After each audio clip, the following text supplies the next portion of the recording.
হচ্ছে আমি আজকে এসেছি মানবদার বাড়িতে, মানবেন্দ্র গোস্বামী, তাই তো? আচ্ছা, ঘটনাচক্রে মানবেন্দ্র গোস্বামী এই নামটা আমার স্মৃতিতে বারবার ধাক্কা মারছে।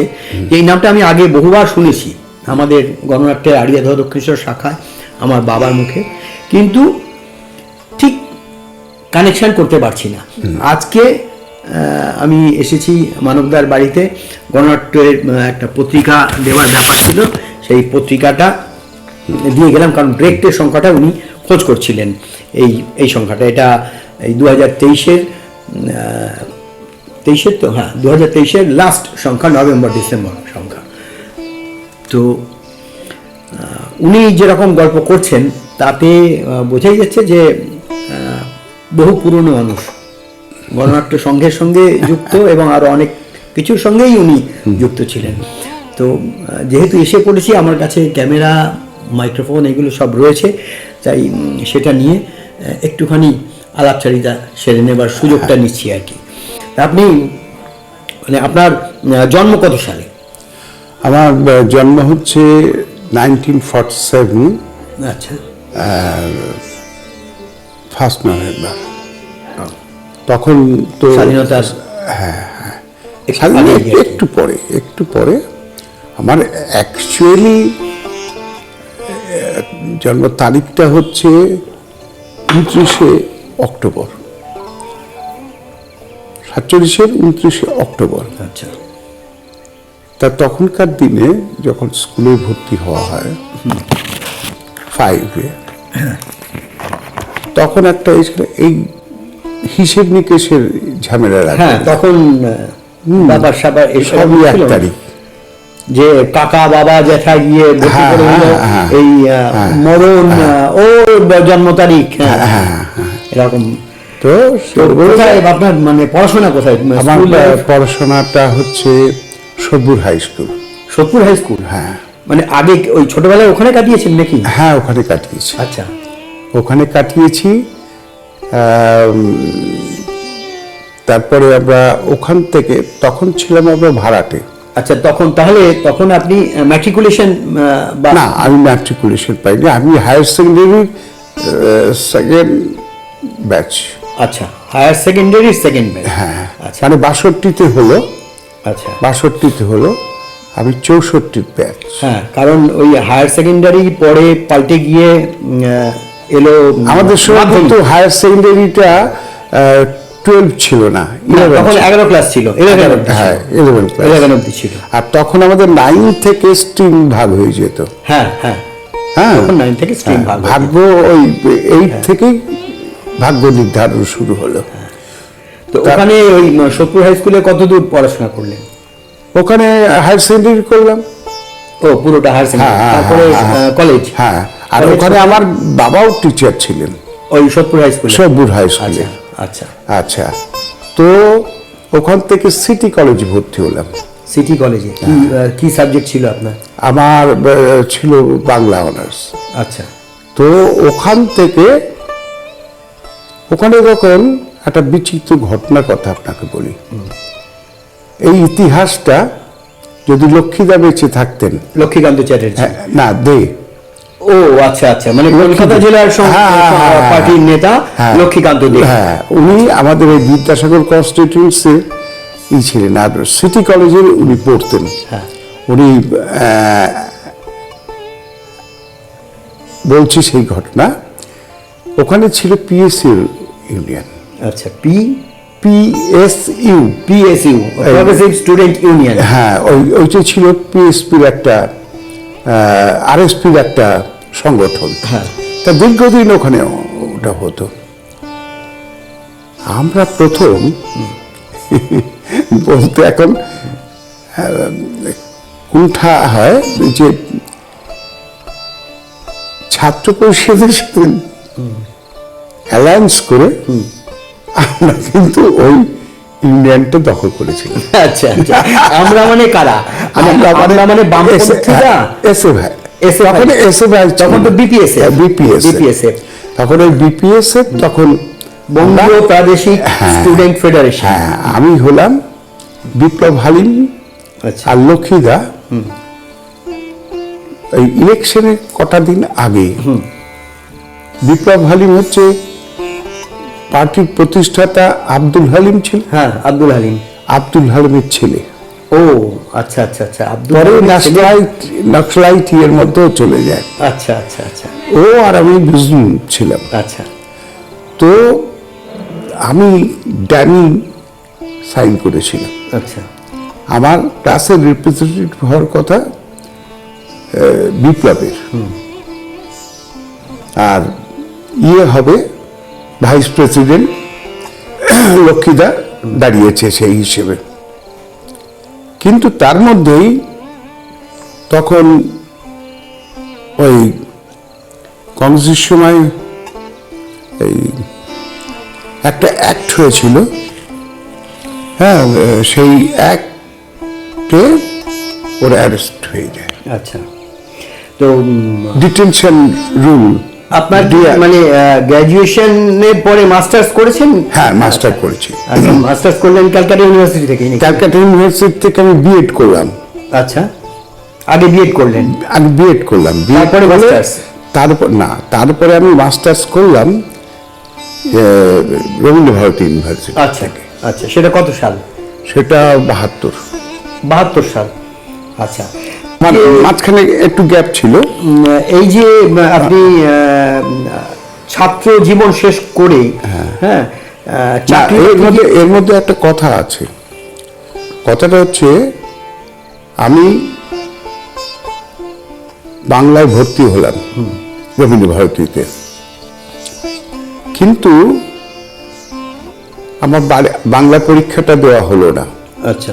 আমার তখন মনে হলো, তখন জোড়াসাঁকোতে ক্যাম্পাস, তখন নাটক ডিপার্টমেন্টটা খুব নাম করা। আচ্ছা। সৌম্য মিত্র টিত্র সবাই ওখানকার নেই। আমাদের সবাই সৌম্য মিত্র, কুমার রায়, রুদ্রপ্রসাদ সেনগুপ্ত, বিভূতি মুখার্জি, তারপরে হ্যাঁ মাস্টার ডিগ্রি করলাম নিয়ে, ড্রামা নিয়ে নাকি? হ্যাঁ, ড্রামা নিয়ে মাস্টার্স কমপ্লিট করলেন? মাস্টার কমপ্লিট করে। আচ্ছা আচ্ছা, এখন এই ড্রামাটা নিয়ে আমি স্কুলে মাস্টারি নিলাম। আচ্ছা, স্মৃতি শিক্ষায়তনে মাস্টারি নিলাম। স্মৃতি শিক্ষায়তন? স্মৃতি শিক্ষায়তন। তো এমএটা আবার শুরু করলাম। বেশ। পরীক্ষার অ্যাডমিট কার্ড বেরোলো। এমএটা বলতে বাংলার এমএটা আবার শুরু? হ্যাঁ, আবার শুরু করলাম। এখন সুবিধে ছিল যে একটা এমএ যদি ওখান থেকে করি তাহলে আর একটা আমিও ওখান থেকে করবো, পরপর করতে পারবো আমি। আমার তার জন্যে আর অতীতের লাগবে না। যে মাইগ্রেশন ওই সময়টা মাইগ্রেশন ছিল না। নতুন যখন রবীন্দ্রভারতী হলো তখন কিন্তু মাইগ্রেশন ব্যাপারটা ছিল না। এত টাইম বাংলা করলাম, বাংলা করতে পারিনি আমি, না করতে পারি। তার আগেই আমি 75 অব্দি আপনার ছিলাম আলিপুর বিদ্যামন্দিরে জুনিয়র 6 হেডমাস্টার হয়ে। আলিপুর বিদ্যামন্দির মানে নিমতা আলিপুর। বেশ। তো সেখান থেকে তারা খেলাম। আচ্ছা, সেটা কোন সাল? 72 সাল। 72 সাল তারা খেলেন, মানে রাজনৈতিক সন্ত্রাস? রামজয়, হ্যাঁ রামজয়। বেশ। 75 সেটা কোনো মতে 75 অব্দি ছিলাম। আচ্ছা, দাঁতে দাঁত দিয়ে ছাত্ররা ছিল, কিন্তু 75-এ ইমার্জেন্সি যেই ডিক্লেয়ার হয়ে গেল তখন চলে গেলাম পার্মানেন্টলি। তারা খাওয়া কমপ্লিট? নিউ ব্যারাকপুরে গেলাম। বেশ। আচ্ছা, নিউ ব্যারাকপুরে থাকতে আরম্ভ করলেন নাকি? হ্যাঁ, সেটার ইতিহাস বলছি, সেটার একটা ইতিহাস আছে। তো শেষ পর্যন্ত আমি 75-এ স্মৃতি শিক্ষায়তনে শিক্ষকতা জয়েন করলাম। বেশ। তখন জয়েন করা মানে তো তখন তো কংগ্রেস পিরিয়ড? তখন কংগ্রেস পিরিয়ড। সিদ্ধার্থ রায় মন্ত্রিসভা, মুখ্যমন্ত্রী। সেই সময় আপনি তাহলে চাকরি পেলেন? হ্যাঁ, বেশ। সেই সময় চাকরি পেলাম এবং আমি বললাম যে এই তবে সেই স্কুলে আমাদের ডমিনেশনটা ছিল। আচ্ছা আচ্ছা, তো আমি বললাম যে আমার তো কিন্তু এই কোয়ালিফিকেশন হবে, বলে হ্যাঁ হবে, চলো। তো অর্থাৎ এই কোয়ালিফিকেশন বলতে আপনি বলতে চাইছেন যে আপনার তখন ড্রামায় এমএ, আমি তখন বাংলা করছি কিন্তু করিনি, বাংলার এমএটা করা নেই কিন্তু মাস্টার্স করা আছে ড্রামায়। বেশ। আচ্ছা, যেহেতু রবীন্দ্রভারতী ইউনিভার্সিটির রমাজি হচ্ছে ভাইস চ্যান্সেলর, সেই জন্যে তো বললো হবে। পরবর্তী সময় হলো যে স্কুল সাবজেক্ট নয় এরকম গভর্নমেন্ট দেবে না, অনেক পরে হলো সেটা, অনেক পরে। আমাদের সময় 80 সালে গভর্নমেন্ট ডিক্লেয়ার করলো যারা হয়ে পলিটিক্যাল সাফারার তারা তাদের চাকরি করতে পারবে, কন্টিনিউ করতে পারবে, এবং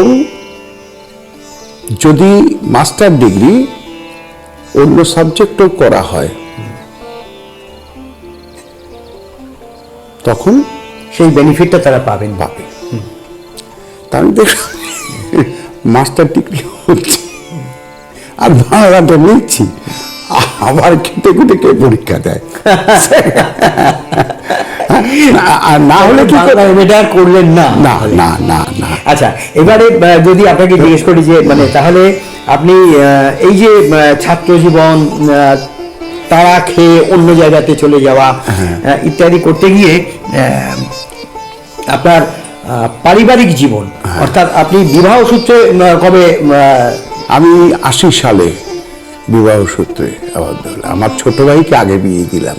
আচ্ছা, কারণ আমি তখন স্টেবল না, এপাশ ওপাশ দৌড়চ্ছি। 77-এ গভর্নমেন্ট চেঞ্জ হলো, বেশ, কিন্তু আমি ওখান থেকে আসতে পারলাম না অন্য কারণে। ওখান থেকে বলতে মানে নিউ ব্যারাকপুর থেকে। আচ্ছা, কারণ ওই যে পিরিয়ডটা, তার আগে চিরদার একটা নাটক ছিল তুমি আমি সবাই। আচ্ছা, চিররঞ্জন দাস গণনাট্যের প্রথম দিকে ওই যুগের পত্রিকাটা, অভিনেতা, হ্যাঁ, পরিচালক, পরিচালক, ওর দ্বারা আমি একটা বই পরিচালনা করেছি। আচ্ছা, চিররঞ্জন দাসেরই কি নাটক দেশে দেশে? না না, ওটা সাম্প্রতিক করতো, সাম্প্রতিক ভিয়েতনামের ওপর। আচ্ছা, শক্তি দ্বারা করতো দেশে দেশে। হ্যাঁ, শক্তি ব্যানার্জি তখন সাম্প্রতিক শাখার সঙ্গে যুক্ত ছিল। আমাদের ওই দক্ষিণেশ্বরে একটা তখন মাঠ ছিল, ডানপিটে মাঠ বলা হয়, সেই ডানপিটে মাঠে এই অভিনয়টা করেছিলেন। এইটা আমার স্মৃতিতে রয়েছে কারণ আমি ওটা দেখেছিলাম। হ্যাঁ, এবং দড়ি দিয়ে বেঁধে আনা হয়েছিল, এরকম একটা বোধহয় কোনো দৃশ্য ছিল। আমার খুব অবাক লেগেছিল যে একজন মানুষের পিঠের মধ্যে এরকম ভাবে দড়িটা কি করে বার করেছে। এটা আমি খুব ওই ছোটবেলাকার স্মৃতি। তো আপনি বলাতে চিরকাকু আমি দেখলাম, চিরকাকুকে আমি দেখিনি, কিন্তু ওই বাবার মুখে নাম শুনতে শুনতে লম্বা একটা সময় চিরতা আমি একসাথে। গণনাট্য সংঘের সঙ্গে আপনার সংযুক্তি কবে হলো? সেটা হলো 67 থেকে। আচ্ছা, কিভাবে হলো? আমি তখন নন্দননগরে থাকি। বেশ, ওপার, মানে বেলঘড়িয়া নন্দননগর। হ্যাঁ, বেলঘড়িয়া নন্দননগর, ওখানে থাকি। 67-এ ওখানে পার্টিটা শাখা প্রথম হলো, সঙ্গে সঙ্গে আইপিটি নিয়ে ওখানকার হলো। নন্দননগর শাখার গান খুব পপুলার ছিল, এসব অঞ্চলে শোনেনি এমন কেউ নেই। আপনি কি গানের জগতেরও মানুষ? না, আমি শুধু হ্যাঁ, তার নাটকের পার্টটা আমি দেখতাম। আচ্ছা আচ্ছা, তারপরে ধরুন এই যখন 72-এ আমাদের ওখানে সন্ত্রাসটা বেশি হলো। ওখানে বলতে নন্দননগরে। ইয়েস, কারণ ওখানে অ্যাকশন করার ছেলে পেলে ওখানে অনেক বেশি ছিল। হ্যাঁ, ওরা চাইলো যে এইটাকে আগে, ওটা যতীন দাস। নন্দননগর যতীন দাস তো মারাত্মকভাবে টেরোরাইজড। তো এই তো আজকেই আমি বিরাটি যাবার পথে দেখলাম ননী সাহা স্মরণ। হ্যাঁ, ননী সাহা কালচারের মোড়ে যাকে গুলি করে শুট করা হয়েছিল। সেই সময়টা ওখানটা কচুরি পানা ডোবা ছিল, আচ্ছা ওই থ্রু আউট এরিয়া। আচ্ছা, তো কি হলো, 72 সনে চিরতার একটা নাটক বিবসনা বৃহন্নলা, আচ্ছা তাতে আমার মেইন রোল ছিল। তো সেই দিন 3:30 6:30 শো রঙ্গনায়।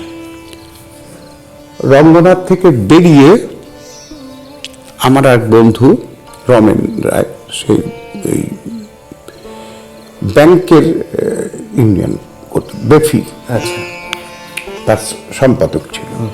তো সে আর আমি বেলঘরিয়া নেমে হঠাৎ দেখলাম যে মধুমতি চলছে।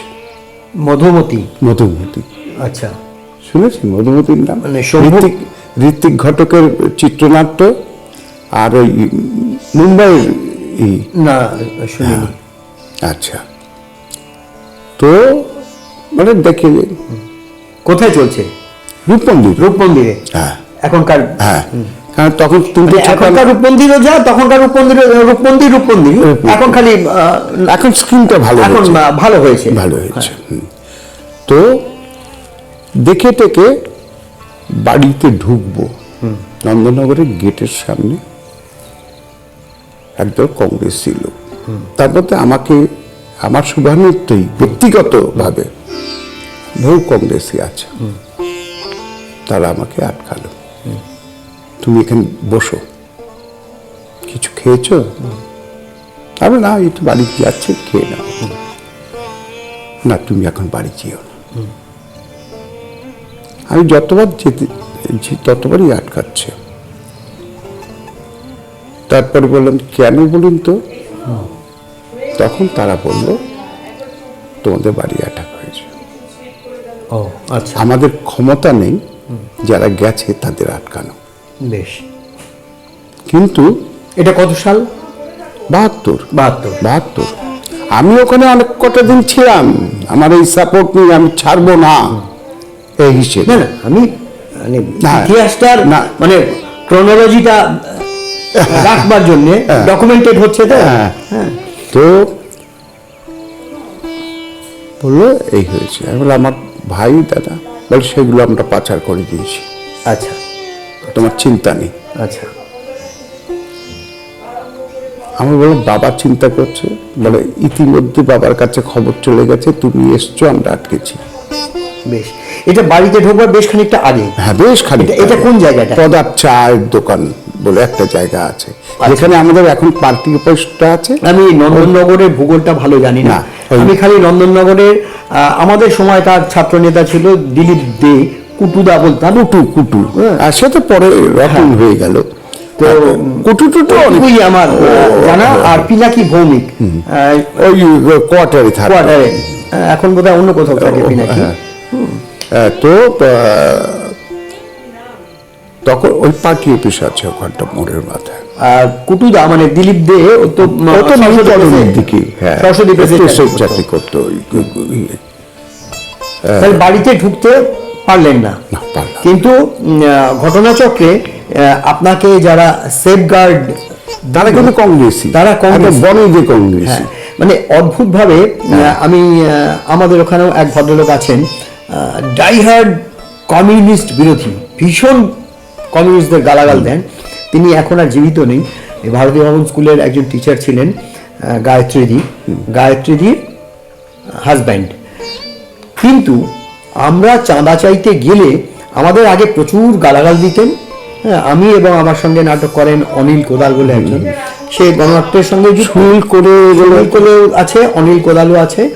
তো আমি আর অনিল দাই যেতাম ওনার বাড়িতে, তো প্রচুর গালাগাল দিতেন কমিউনিস্টদের, তুলোধনা করতেন একেবারে। তারপরে যেটা বলতেন সেটা হচ্ছে যে গুরুদাস দাশগুপ্ত, সিপিআই এর যিনি এমপি ছিলেন, ভালো বক্তা ছিলেন, হ্যাঁ, স্টুডেন্ট ফ্রন্টে তার জন্য তিনি কি কি করেছেন, মানে তাকে ওই সন্ত্রাস থেকে মুক্ত রাখবার জন্য বাড়িতে আশ্রয় দেয়া, এবং সিপিআইএম পার্টির কর্মীদেরকে ওই সন্ত্রাসের সময়ে যাতে অ্যাটাক না হয় তাদের ওপর, তার জন্যে তিনি কি করছেন, এই গল্প বহুবার করেছেন এবং সত্যি সত্যি করেওছেন, কিন্তু ভীষণভাবে কমিউনিস্ট বিরোধী।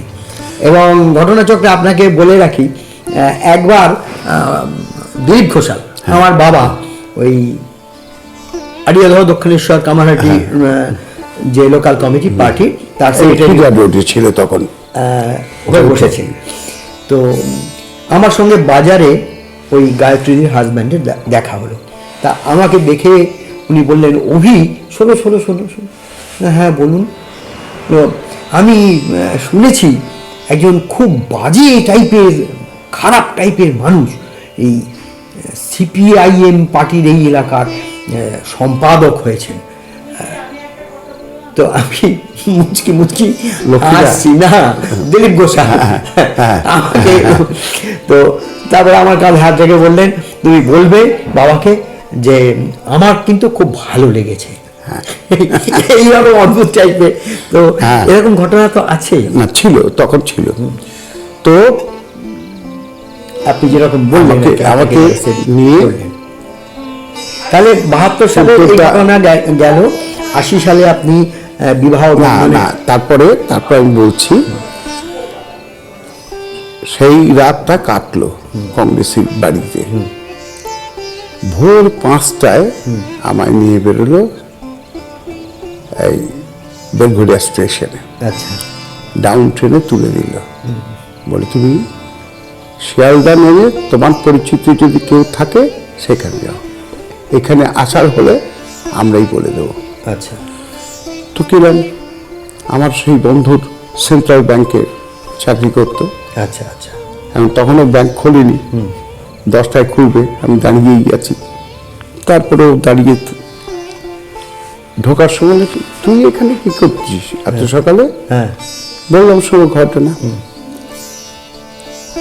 আর চিরদার কথা বলছিলাম না, শ্রীরামপুর রবীন্দ্র ভবন বলে একটা হল আছে, সেইখানে রাজ্য কমিটির একটা সম্মেলন হচ্ছে। আচ্ছা। কোন মানে রাজ্য কমিটি বলতে কোন রাজ্য? গণনাট্যের রাজ্য কমিটি। বেশ। তো সেখানে চিরতা আমরা তখন একটা দল। আচ্ছা। চিরতা তখন নিউ ব্যারাকপুরে শিল্পী চক্রে গণনাট্যের শাখা, শিল্পী চক্রের শাখা এখনো অস্তিত্ব আছে, শিল্পী চক্র। তা ওইখানে চিরতার নাটকটা করছিল, চিরদা যাচ্ছিল। কোন নাটকটা? তুমি আমি সবাই। ও আচ্ছা আচ্ছা। তারপরে তুমি আমি সবাই, চিরদা বলছে, এই মানব তুই জানা। তখন খোকনদা বলে অমিয় মজুমদার আর অসিত ব্রহ্ম, তারা এসছে সম্মেলনে। তো প্রতিনিধিরা আসবে, আসার পরে চিরতা বলছে মানব জলে আপনাদের ওখানে। ওরা তো শুনে খুব হলো, বললো যে খুব বাচ্চা বেঁচে গেছে, জানেন তো, ঠিক মতো উনি আসেনও না। হ্যাঁ, আর আমাদের খুব মন লাগছিল না। আপনি ইয়াং ম্যান আছেন, জমবে ভালো। ঠিক বল, উনি আসেন না মানে চিরতার কথা আসে না। তো আমি এসে উঠতে পারেন না। তারপরে আমি 2-1 দিন গেছিলাম, আমার স্কিলটা ওদের পছন্দ হলো। আচ্ছা, মানে নাটকের ডিরেক্টরিয়াল কাজে গিয়েছেন। আচ্ছা। তো এখন এলাকাচ্যুত হয়ে আমি সেই রমেন, তখন আমাদের অবেক্ষণ হয়েছে, সবে হয়েছে, মানে কার্জন পার্কে সবে 73-এর মার্চে শুরু হয়েছে। আর খেলাম খোকনদার ওখানে যে দেখুন আপনাদের নাটক আমার করা সম্ভব হবে না। তার কারণটা হচ্ছে যে আমি তো বাস্তুচ্যুত। আচ্ছা। তো আমি কখন কোথায় থাকবো না থাকবো তার তো কোনো ঠিকানা নেই।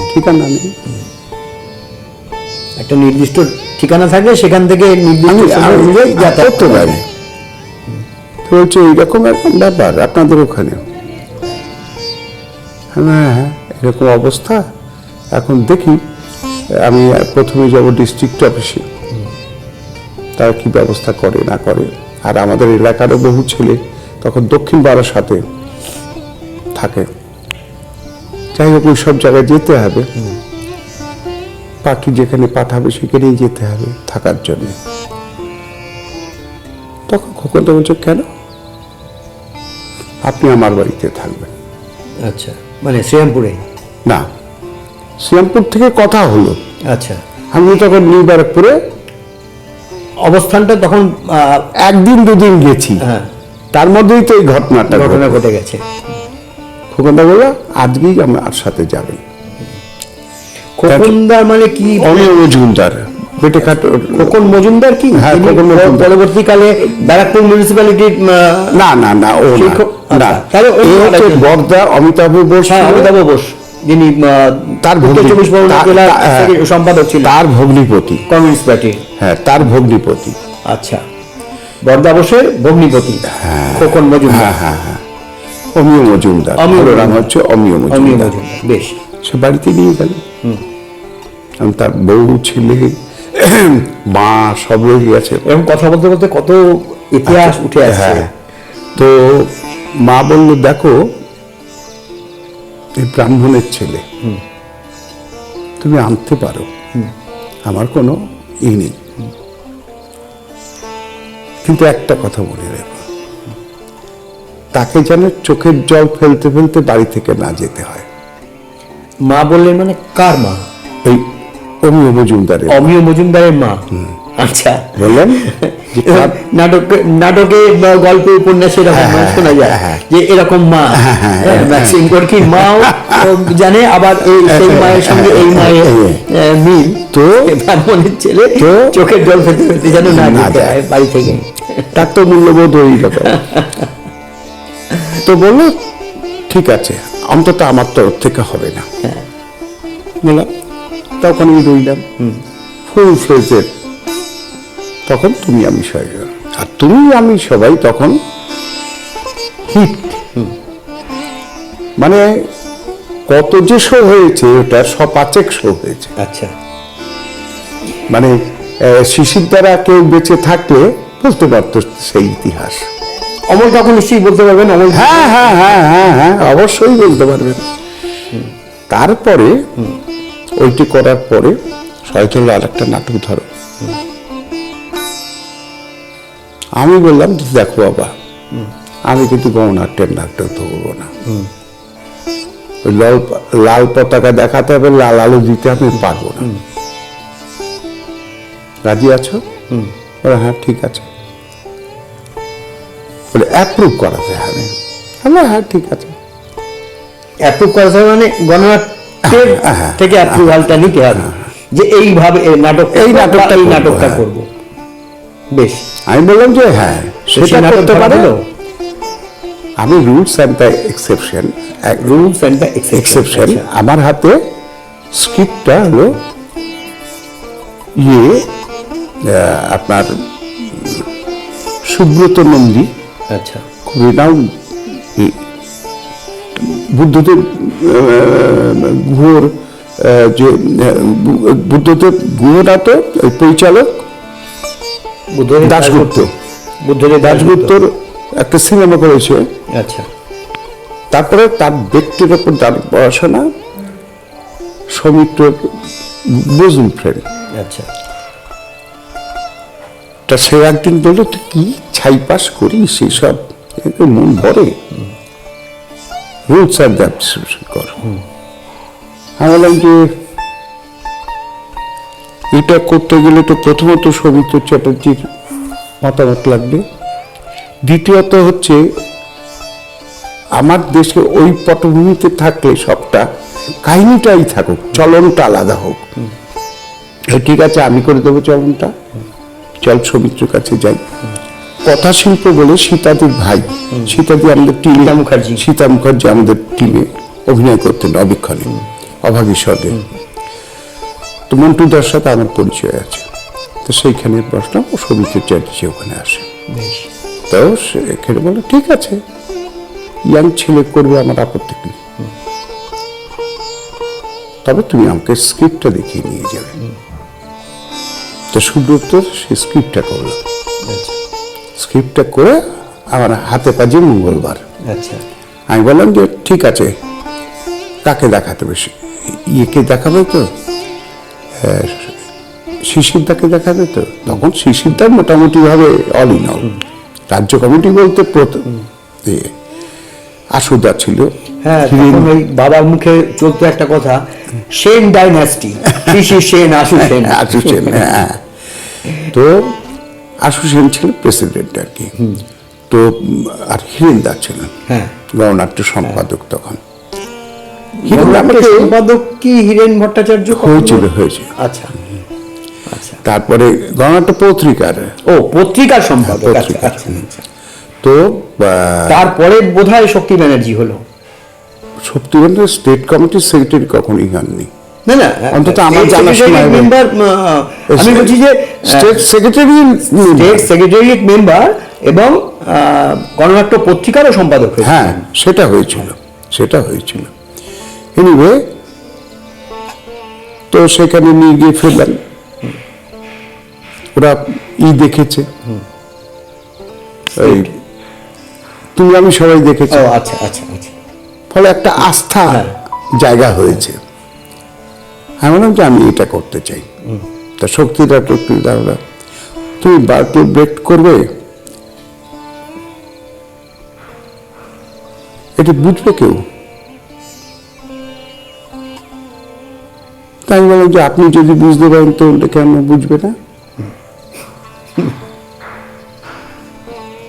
দর্শককে আপনি এত আন্ডার এস্টিমেট করছেন কেন? না, এই গণনাট্য কমিটি এই ধরনের করে। তখন আমার মাথায় ক্লিক করলো, সাম্প্রতিক একটা সময় ঈশ্বরবাবু আসছেন বলে ওয়েটিং ফর গোডোর। আচ্ছা আচ্ছা আচ্ছা। আমি যদি কেমনকে যদি আপনি রিপ্রেজেন্ট করতে পারেন, সেটা যদি লোকে আপনার মনে হয় যে বোঝে, আচ্ছা, তাহলে ডিরেক্টর এইটি কেন বুঝবে না? মাথায় ঢুকছে না? হিরেনদা বললো যে সত্যবাবু ঘাটাতে যাবেন না, ও কিন্তু রবীন্দ্র ভারতীর থেকে কমপ্লিট করে এসছে। আচ্ছা হ্যাঁ, কাজেই থিওরিটিক্যাল জায়গাটার সাউন্ড আছে। আর হিরেনদা আমাকে মানে ওই কঙ্কনকে জিজ্ঞাসা করবে, প্রচন্ড ভালোবাসে। আমার পক্ষে তার সবসময় ওকালতি ছিল। তো শিশিতা বলল, হিরেনদাও বলছে, সেই নাটক হলো। সেই নাটক হলো। কোথায় হলো? ফার্স্ট শো কোথায় হলো? ফার্স্ট শো হলো আপনার, আপনাকে বলিনি, ওই তুমি আমি সবাই ফার্স্ট শো যখনই হয়েছিল আমি থাকতে পারিনি। আচ্ছা, তখন আমার রঙ্গনায় শো ছিল। বেশ। আচ্ছা, তারপরে যখন বিধি ব্যতিক্রম করলাম সুব্রতদার স্ক্রিপ্টটা নিয়ে, তখন শিশিদার আপনার হাফ অফ দি রাজ্য কমিটি এখানে চলে এসেছিল। বেশ। শিল্পী চক্রের নিজস্ব একটা মঞ্চ আর মাঠ ছিল। তখন শিল্পী চক্রতে কি ওই প্রদীপ নিয়োগী তখন? হ্যাঁ হ্যাঁ হ্যাঁ হ্যাঁ, প্রদীপ নগর এটাই ওই চাকরের রোলটা করেছিল। আচ্ছা আচ্ছা, ওই হ্যাঁ হ্যাঁ হ্যাঁ, রুলস এন্ড এক্সেপশন, এটা রুলস এন্ড এক্সেপশন। ওই যে কৃতদাসটা ছিল, আচ্ছা, তো তেলের সন্ধানে যাচ্ছে। আচ্ছা, তো ওইটি করার পর, এটা কত সাল? সেটা আবার 75, 76, এটা এই সময়টা সব। আচ্ছা, তখনও মানে বামফ্রন্ট সরকার এসে ওঠেনি আর কি? না না, তখনও বামফ্রন্ট সরকার এসে ওঠেনি, ভাঙচুর হচ্ছে।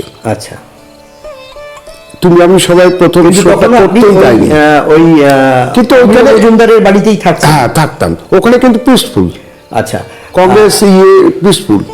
তখনও পর্যন্ত আপনি কি এই স্কুলে চাকরিতে যুক্ত হয়েছেন? এই আলিপুর আমি 75 সালে। 75 সালে যুক্ত হয়েছেন, এটা বললেন। আচ্ছা, বেশ। আর এর মাঝে আরেকটা কথা বলবেন, ওইটি করার পর, ওইটি দেখার পর শিশিরদা রাতারাতি রেজিস্ট্রেশন করালেন, রঙ্গনায় শো হয়েছিল। আচ্ছা, এবার বলুন। এই বলছি যে, প্রথম direct হওয়া। এটা তো হলো আপনার সাংস্কৃতিক জীবনের অনেকটা বড় অংশের একটুখানি খুব ছোট্ট একটু টুকরো। আমি বলছি যে আপনার পারিবারিক জীবনে যেটা বলতে শুরু করেছিলেন যে 80 সালে বিবাহ সূত্রে আবদ্ধ হলেন। হ্যাঁ, সেটা কোথায়? মানে সম্বলপুর। সম্বলপুর, উড়িষ্যাতে? সে কি? হ্যাঁ, মানে সম্বলপুরে কি করে ঘটনা না, ঘটলো? ঘটনাটা হচ্ছে আমার ছোট ভাইয়ের বিয়ে হয়ে গেছে, বাবা আমি জানি না, তখন তথ্যকেন্দ্র বলে একটা ইনস্টিটিউশন ছিল হ্যাঁ। যেখানে পাত্রপাত্রের ও আচ্ছা আচ্ছা সেইখানে দিয়ে দিয়েছে। আচ্ছা আচ্ছা আচ্ছা। তারপরে বাবা, মা, আমার দাদা অর্থাৎ মনোজ গোস্বামী, মোট আমার কথা দাদা ছিল। Negotiation marriage. হ্যাঁ, নেগোসিয়েশন মানে। আচ্ছা, মনোজ গোস্বামী, হ্যাঁ। এই নামটা বলাতেই আবার আমার মাথায় টোকা মারতে আরম্ভ করলো মানবেন্দ্র গোস্বামী হ্যাঁ। আর আপনার দাদা মনোজ গোস্বামী। এই সব নামই তো আমি ছোটবেলা থেকে বহুবার শুনে এসেছি। মনোজ গোস্বামী, আচ্ছা। একটা সময় কমিশনারও ছিল। এনিওয়ে, তো বিবাহ সূত্রে আবদ্ধ হবার পর তারপরেও আপনার গণনাট্যের সঙ্গে সংযুক্ত? হ্যাঁ হ্যাঁ হ্যাঁ হ্যাঁ, আমার মানে স্ত্রী কখনোই পিছুটান ই করে। বেশ, নাটক আমার এই বহিমিয়ার লাইফ চলছিল, আর যার ফল এখন ভোগ করছে। বুঝছেন তো? হ্যাঁ, উনি কখনো প্রতিবন্ধকতা করেননি,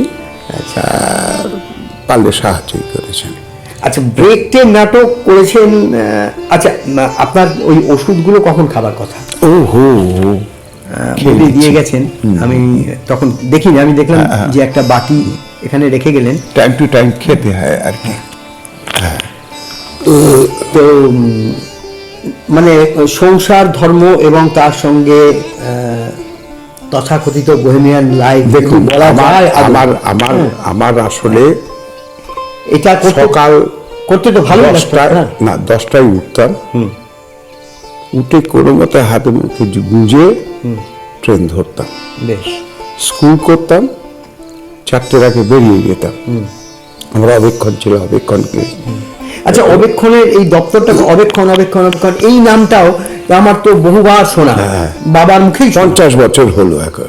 আচ্ছা, অবেক্ষণের এই সংস্থাটা কোথায়, তার দপ্তরটা কোথায় ছিল? এখন দপ্তর হচ্ছে এখানে। আগে প্রথম যখন এখানে অবেক্ষণ বলতে কোথায়?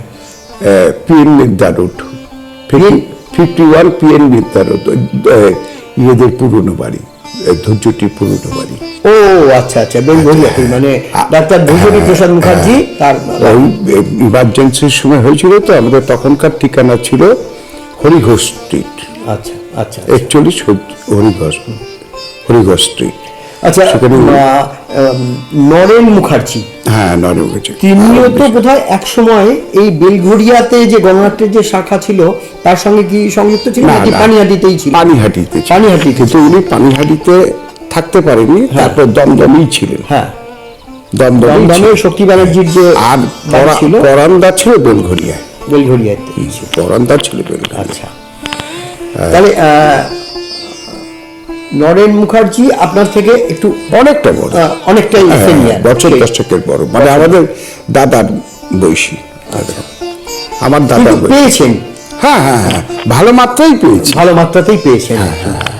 আচ্ছা, তখন আমার চলাচলটা এই লেভেলেই ছিল, এই লেভেলেই ছিল। হ্যাঁ, এই লেভেলে।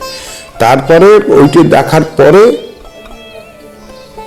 প্রফেসর মামলা করার সিদ্ধান্ত নিল স্টেট কমিটি, গণনাট্যের রাজ্য কমিটি প্রফেসর মামলা করলো। তখন হিরেন্দাকে ধরলাম। হিরেন্দা, এটা এই প্রফেসর মামলা স্টেট কমিটির প্রোডাকশন ছিল? হ্যাঁ কোনো শাখা? হ্যাঁ, না না না, স্টেট কমিটি প্রোডাকশন, নিজস্ব স্টেট কমিটি, রাজ্য কমিটির নিজস্ব প্রোডাকশন। আচ্ছা, সব জায়গার থেকে নিয়ে। আচ্ছা, তার সম্ভবত ওখানে একটি রুগীর রোল বোধ হয় ইয়ে করেছিল আপনাদের ওই তার ওই সুনীল কোলে। সুনীল কোলে, আচ্ছা, ও খানিকটা বলতে পারবে আপনাকে। আচ্ছা, তো আমি বললাম যে আমি সব বড়, মানে না, তুমি করো, সবাই তোমাকে অ্যাসিস্ট করো। এটা কে বললেন? শিশিরদা। আচ্ছা, আর ঠিক। শিশিরদাই তো শেষ কথা। তখন পরান্দা, অমল গুহ, তারপরে সলিল চ্যাটার্জি, কলকাতা জেলা। হ্যাঁ হ্যাঁ হ্যাঁ, এরা সব এলো। হেলপাকের রোল করেছিল সলিল চ্যাটার্জি। আচ্ছা, হ্যাঁ, তারপরে হচ্ছে এই যে রাজেশ্বর মুখোপাধ্যায় মারা গেল, রাজেশ্বরদা, রাজেশ্বর ভট্টাচার্য ভট্টাচার্য, কোথায়? হ্যাঁ, ও স্ত্রী গীতায় ভট্টাচার্য, হ্যাঁ, হ্যাঁ, ও করলো। আচ্ছা, ও অনুদি, অরুন্ধতী দাস, উনি করলেন। ম্যাস থিয়েটারে তখন করতেন অনুদি। আচ্ছা, মানে জ্ঞানেশ মুখার্জি টিমের সঙ্গে। হ্যাঁ, জ্ঞানদাকে বলে ওকে নিয়ে আসা হলো। হচ্ছে আর দারুণ, বেশ, মানে চেয়ারম্যান মানায়। আর সলিল চ্যাটার্জিরও সেরকম চেহারা, অমল গুহরও তখন ভালো চেহারা, পরান্দাও এখনো বেশ ভালো চেহারা আছে। হ্যাঁ, না 90 উপরে হয়ে গেছে। হ্যাঁ, আমি তো একটা ছোট রোল করালাম আদালতের রায়ের অপেক্ষায়, এক বিচারকের রোল। আচ্ছা আচ্ছা, এখনো গলা ভয়েস সেরকম, হ্যাঁ কিছু দাগ পড়ে গেছে বলে ক্লোজ শট নিলে একটু অসুবিধে, কিন্তু আদারওয়াইজ এখনো লড়ে যাচ্ছে। আর মুখোশ তার একটা প্রিয় আবৃত্তি ছিল। যাই হোক, কি বলছিলাম, প্রফেসর মামলাক। এখন ওটা করতে গিয়ে আমার ইচ্ছে হচ্ছে যে খালিদ দা সেটটা করুক। আচ্ছা, খালিদ চৌধুরী। খালিদ চৌধুরী খুব মিউজিক্যাল, তার কাছে পৌঁছানো বড় কষ্টকর। আচ্ছা, উনি ছিলেন সিলেটের। হিরেন্দাকে ধরলাম, হিরেন্দা আপনিও সিলেটি? হ্যাঁ, ঠিক আছে চলো। আসুদা বললো আমিও সিলেটি, চল তোর লইয়া যাই। তা গেলাম, পার্ক সার্কাসে উনি থাকতেন। ওনাকে হিরেন্দা বলল, খালেদ দেখো তো ছেলেটা কি বলে, শোনো, তুমি কি পারো সেটা বল। তা বললো যে কি ব্যাপারটা কি খুলে বলো তো, তুমি যখন এত দূর এসছো কথাটা বলতে পারবে। আমি বললাম এরকম মামলা করছি। মামলা? আমি নেই এর মধ্যে, আমি নেই। বলে কাপুরুষ একটা লোক সুইসাইড করে, তা কোন ভার্সন করছো? সুইসাইড করছে সেটা না জনগণের মধ্যে থেকে গুলি করা হলো, কোনটা? আমি বললাম যে ওই জনগণের মধ্যে থেকেই। তখন কিন্তু বইতে কিন্তু তা নেই। আচ্ছা, আমি বলে দিলাম ওটা দুটো ফিল্ম হয়েছিল। আচ্ছা আচ্ছা, ওটা দেখা ছিল, কিন্তু সেটা করাবার জন্য আপনি প্রসঙ্গটা ওইভাবে উত্থাপন করে রাখলেন। হ্যাঁ, এবার এই লোকটা সম্পর্কে আমার ভালো ধারণা না, আমার করতে ইচ্ছে করে না। তা সুদার ধরলো দেশি, তাহলে আমি একটা ডিজাইন করে দিচ্ছি, করে নাও, কম খরচায় সিচুয়েশনটা ধরা যাবে। ডিজাইন করে দিলেন। সিধু ভট্টাচার্য, সিদ্ধেশ্বর ভট্টাচার্য, এই রাজেশ্বর ভট্টাচার্যের দাদা, খুব খেয়ালি লোক, কলা করেছিলেন। কালোদা, হ্যাঁ, এই পর্দাটাকে জিজ্ঞাসা করবেন, ওরা বলতে পারবে কালোদার কথা, অমলদাও বলতে পারবে। এই কালোদা রাজ্যকে সেট তৈরি হলো। প্রথম প্রযোজনা কবে হলো মনে আছে? আমার তারিখটা মনে নেই। তারিখ দরকার নেই, কিন্তু ওই ইমার্জেন্সির সময়টাই সব হচ্ছে। ও, সবটাই জরুরি অবস্থার সময়, ব্যবস্থার মামলা ওই সময়ই হয়েছে। আচ্ছা আচ্ছা আচ্ছা। তো কারণ এবং সেটা আপনার পরিচালনায়। হ্যাঁ হ্যাঁ। চিররঞ্জন দাস এটার সঙ্গে যুক্ত ছিলেন? না না, একদমই না। কিন্তু অমল গুহ যুক্ত ছিলেন? হ্যাঁ, অমল গুহ ছিলেন। আচ্ছা, রোল মানে মামলাকের ছেলের রোলটাও করেছিল। আচ্ছা আচ্ছা আচ্ছা। হ্যাঁ, আর ডাক্তারের সহযোগী হেলপার, সেটা করে চেয়ারম্যান, সেটা করেছে সলিল চ্যাটার্জি। আচ্ছা। আর পরান্দা করেছিল প্রথম পরদার রোল ছিল অ্যাপেন্ডিক্স অপারেশন। আচ্ছা। হ্যাঁ, সে নামটা ভুলে গেলাম, এতদিন বাদে তো। যাই হোক, বিশ্বাসঘাতকতা করছে। হ্যাঁ কিছু বিশ্বাসঘাতকতা করবেই, করছে, হ্যাঁ, এটাতে কিছু করবে, করার নেই। হ্যাঁ, কিছু করার নেই। তো করলাম প্রোডাকশন, আলো আমি করলাম। আর কিন্তু আপনি কি অভিনেতা হিসেবে যুক্ত ছিলেন? না, আমি কোনো সময় অভিনেতা হিসেবে শুধু ডিরেক্টর। মানে ওই কোনি সিনেমার খিদ্দা। খিদ্দা ঠিক কথা বলেছেন। তো লাইটটা আমি করলাম, এটা আমার আসতো, ভালোই আসতো। তারপরে লাইটটা আমি করছি, আমার দায়িত্ব হলো, খুব মানে সাকসেসফুলি হলো। সত্য বন্দ্যোপাধ্যায় আছেন বলে না, ভালো লেগেছিল, হ্যাঁ ভালো, appreciate করেছেন। হ্যাঁ বলে একটা স্ট্যান্ডার্ড প্রোডাকশন। তারপরে শুরু হলো, তারপরে একটা হলো লং মার্চ। আচ্ছা, তাপসদা আলোটা করলেন না, তাপসদা বললাম মানব করবে, মানবের কাজ আমি দেখেছি, হিরেন্দার পাপেটে মানব করবে। আর হিরেন্দা তখন ছাড়লো না, তার যতগুলো প্রোডাকশন হয়েছিল লাইট স্কিম, সেই একটি মোরগের কাহিনী থেকে। হ্যাঁ হ্যাঁ, সেই একটি মোরগের কাহিনী থেকে সব। কারণ ওই হিরেন ভট্টাচার্যের পিপিটি এবং পুতুল নাটকের কথা বললে নিজের ভেতরে একটা নস্টালজিয়া কাজ করে, এই জন্য যেহেতু ওই বাবার গলা হিরেন জেঠু ব্যবহার করেছিলেন বেশ কয়েকটা পুতুল নাটক। হ্যাঁ, অমল দত্তও ব্যবহার করেছে, অনেকেই গলাই ব্যবহার হয়েছে, পরান্দা করেছিল, কঙ্কনদা আরো ভালো জানেন, সরোজদা, হ্যাঁ সরোজদা করেছিলেন। না তারপরে তো আমার মানে সরোজ রায় চৌধুরী, রেবা রায় চৌধুরী, না সেটা সজল রায় চৌধুরী, আমি ভুল করছি। সরোজদা পারুইপুর শাখার ছিল। হ্যাঁ, সরোজদা এই নামটাও বাবার মুখে বহুবার উচ্চারিত নাম। খুব ভালো মানুষ ছিল, আর গলাটিও বড় চমৎকার ছিল। তো সেই হলো, এই করেই গণনাট্য পিরিয়ডটা আমার কাটলো। আচ্ছা ঠিক আছে, পরে যখন অবেক্ষণ করলাম, হ্যাঁ 50 বছর এই সামনে পূর্তি হবে। হ্যাঁ, মার্চের 3 তারিখে প্রতিষ্ঠা হয়েছে, মার্চের শেষের দিকে পূর্তিটা হবে। সেখানেও ধরুন গোটা 40 বই নাটক মঞ্চস্থ করেছি, হ্যাঁ আচ্ছা পরিচালনা করেছি। এইভাবেই সবাই কেটে গেছে। ধরুন 10টায় বেরোতাম, স্কুলটা করে মডার্ন আর্টিস্টে চলে যেতাম, অবেক্ষণের রিহার্সাল, আচ্ছা আবার গণনাট্যের এ শাখা সে শাখা, তারপরে সংলাপ শাখার খুব নাম ছিল এক সময়। তো সেই সংলাপ শাখায় বেশ কিছু কংক্রিট এগুলো করিয়েছি।